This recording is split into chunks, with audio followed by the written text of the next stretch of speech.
ISKCON bridge અકસ્માતના આરોપી તથ્ય પટેલના પિતા પ્રજ્ઞેશ પટેલને ગુજરાત હાઈકોર્ટે રાહત આપી છે. ગુજરાત હાઈકોર્ટના જસ્ટિસ M.R. મેંગડે પ્રજ્ઞેશ પટેલની અમદાવાદમાં પ્રવેશ કરવાની અરજી મંજૂર કરી છે. પ્રજ્ઞેશ પટેલ અમદાવાદમાં પ્રવેશની મંજૂરી આપવા અરજી કરી હતી, જેમાં પોતાની પત્ની બીમાર હોવાનો અને વ્યવસાયમાં અગવડતા પડતી હોવાનો ઉલ્લેખ કર્યો હતો, જેથી હાઈકોર્ટે આ તમામ બાબતોને ધ્યાનમાં રાખીને પ્રજ્ઞેશ પટેલની અરજી મંજૂર કરી છે.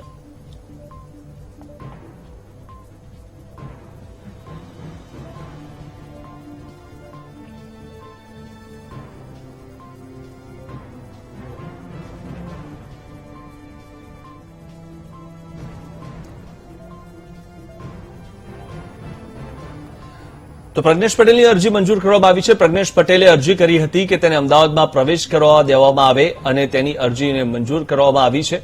હાઈકોર્ટે પ્રજ્ઞેશ પટેલની અરજીને મંજૂર કરી છે.